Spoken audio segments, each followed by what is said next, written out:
Halo, Assalamualaikum. Bertemu lagi di channel Denji Sutomo, channel yang insya Allah mendidik, menghibur, dan menginspirasi. Jangan lupa subscribe dan bunyikan loncengnya ya. Selamat belajar. Assalamualaikum warahmatullahi wabarakatuh. Kaifa halukum anak rasmanya? Alhamdulillah ana bi khair, syukran. Kembali bertemu dengan Pak Haji dalam video pembelajaran. Kali ini kita akan belajar tematik muatan pelajaran IPS ya, di subtema 1 dan subtema 2. Tentu masih di tema 3 ya. Tema 3 tentang peduli terhadap makhluk hidup, buku paket 4C. Sebelum kita masuk kepada pembelajaran, mari kita buka terlebih dahulu dengan membaca basmalah. Bismillahirrahmanirrahim. Baik, anak-anak, pada pembelajaran IPS kita kemarin sudah belajar tentang alam ya. Ada wilayah yang di dataran tinggi, ada yang dataran rendah, ada yang daratan, ada yang lautan. Nah, tentu di setiap wilayah itu memiliki tumbuhan dan hewan yang berbeda-beda. Kenapa kok bisa begitu? Karena faktor alam yang mempengaruhi tumbuhan yang dapat bertahan hidup di situ.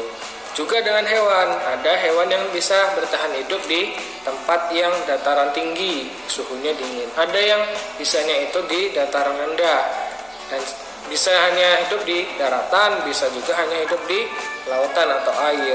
Jadi karena faktor alam yang berbeda itu, maka hewan dan tumbuhannya pun berbeda.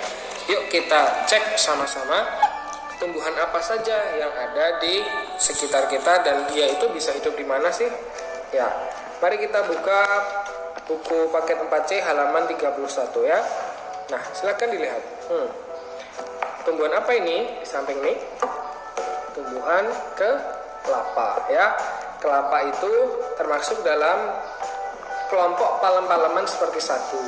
Nah, kelapa itu bisanya tumbuh optimal di dataran rendah. Biasanya kita jumpai di daerah Bantul ya, karena dataran rendah. Lalu di dekat-dekat mana ya Nana ya? Dekat pantai gitu kan. Nah, di sini kelapa itu sangat membutuhkan peran dari angin dan sinar matahari yang cukup, yaitu 120 jam per bulan kira-kira, untuk sebagai sumber energi menghasilkan makanannya sendiri. Namanya ini fotosintesis ya, di garis bawah ya, fotosintesis. Nah, bila mendapatkan matahari yang cukup dan air yang cukup, tentunya akan tumbuh dengan optimal. Nah, tanaman kelapa itu membutuhkan tanah yang datar ya, tidak miring, karena memang hidupnya itu seperti itu ya. Dan jangan sampai terlalu lembab udaranya. Jika ada kelembaban udara yang tinggi, maka akan terjadi penyakit pada tanaman kelapa. Yang kedua yaitu tanaman kopi. Nah, tanaman kopi itu subur di daerah pegunungan yang sejuk. Nah, namanya saja pegunungan, maka adanya di dataran tinggi ya, kira-kira pada ketinggian 400 sampai 700 meter di atas permukaan laut. Nah, ada beberapa jenis kopi ya. Anak-anak suka minum kopi enggak? Mungkin ayah kalian ya yang suka minum kopi. Di situ ada jenis kopi Arabica. Nah, itu lebih tinggi lagi ya, yaitu pada ketinggian 700 sampai 1700 meter di atas permukaan laut. Nah, kopi ini juga sangat bergantung pada cuaca ya, pada cuaca iklim gitu ya. Tentunya ini berpengaruh dengan hujan. Kalau hujannya baik ya, dan sinar mataharinya juga tidak terlalu banyak ya, karena tanaman kopi ini tidak perlu sinar matahari langsung dalam jumlah banyak, tapi hanya yang penting itu teratur gitu ya. Sinar matahari yang penting cukup untuk merangsang terbentuknya kuncup bunga. Jika bunganya merekah dengan indah, maka tanaman kopi itu bisa menghasilkan buah yang juga melimpah gitu ya anak-anak. Nah, nih angin juga memiliki peranan penting dalam proses penyerbukan, hampir sama seperti kelapa tadi gitu. Nah, selanjutnya keragaman tumbuhan di Indonesia karena ketinggiannya ya. Jadi kita mengenal dua jenis tanaman, yang satu rendah yaitu kelapa, yang satu tinggi. Nah, di halaman 33 itu ada beberapa jenis tanaman juga yang memiliki letak ketinggian yang berbeda-beda. Nah, ini ada tanaman atau tumbuhan padi ya. Padi itu di mana anak-anak? Dataran rendah, betul.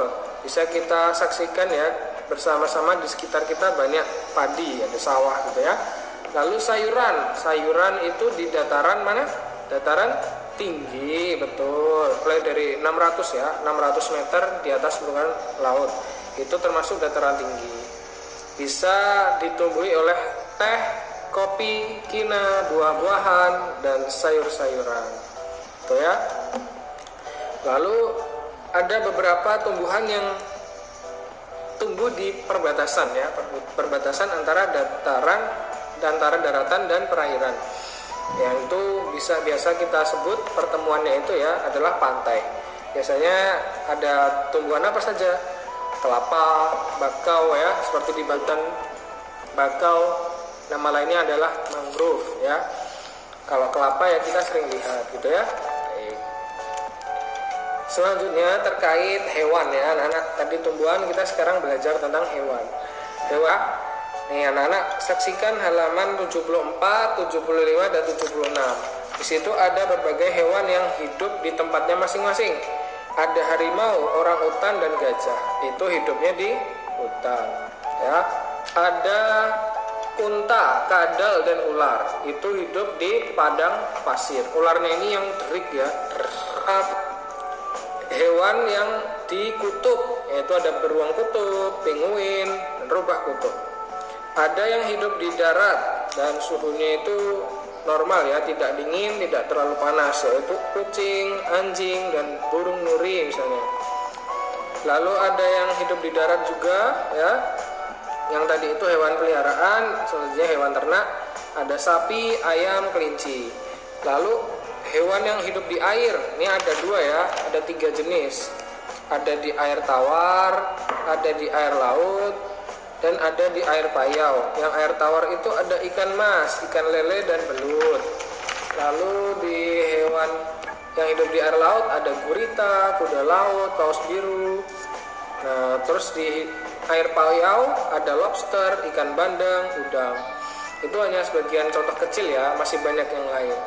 Nah, terakhir ini ada hewan-hewan yang hidup di dua alam ya, bisa disebut amfibi atau hidup di darat dan air. Yaitu ada katak, kodok, dan salamander.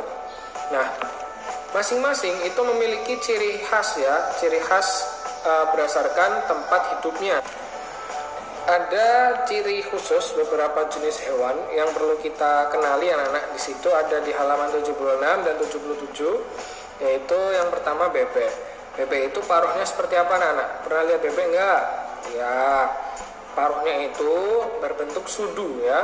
Fungsinya apa? Untuk menyaring makanan ya, menyaring makanan ketika bebek itu mencari makanan di lumpur-lumpur. Nah, itu membantu bebek untuk mencari makanan.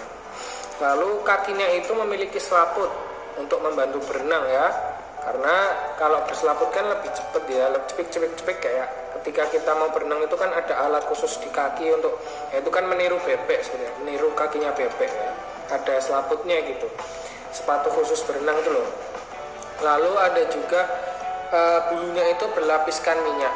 Nah, sehingga membuat bebek ini kalau masuk ke air tidak terlalu basah. Makanya ada istilah mandi bebek. Apa itu?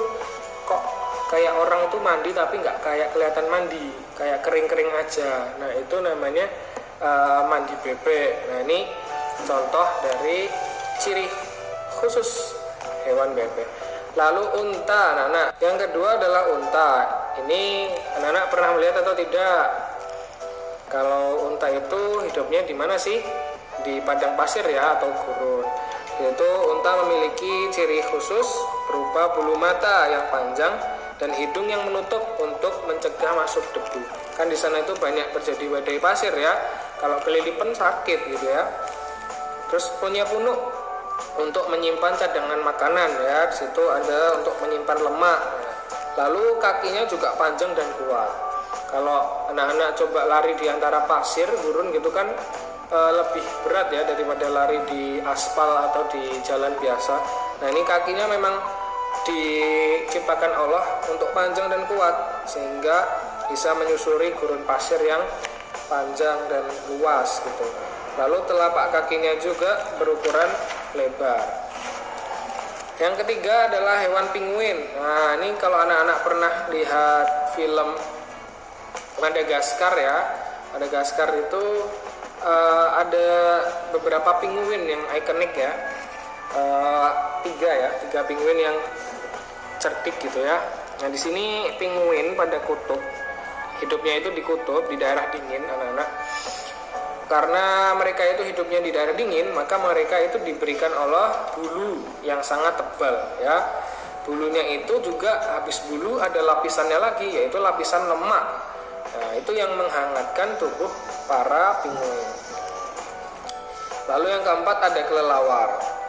Kalian tahu Batman ya? Batman itu tokoh superhero yang dia itu meniru hidupnya kelelawar. Batman itu keluarnya malam hari, ya sama kayak kelelawar ini. Hidupnya itu juga kebanyakan aktif di malam hari. Dan kelelawar itu disebut sebagai hewan nokturnal karena kebiasaannya untuk aktivitas di malam hari itu, gitu ya anak-anak. Nah, kelelawar ini memiliki ciri khusus yaitu memiliki ekolokasi. Apa itu ekolokasi? Nah, kalau yang kelas 4A itu gurunya namanya Pak Eko. Kalau ini namanya ekolokasi ya. Eko itu untuk mendeteksi posisi atau keberadaan suatu objek ya. Jadi di sini kelelawar memiliki alat deteksi khusus gitu ya untuk mendeteksi makanannya. Bisa juga mendeteksi pohon-pohon atau dinding gua. Pada malam hari kan sepi ya. Nah, dia tuh punya indra itu ya, ekolokasi gitu. Jika sesuatu itu memantul gitu, wah ternyata di sana ada kupu-kupu, ada belalang gitu.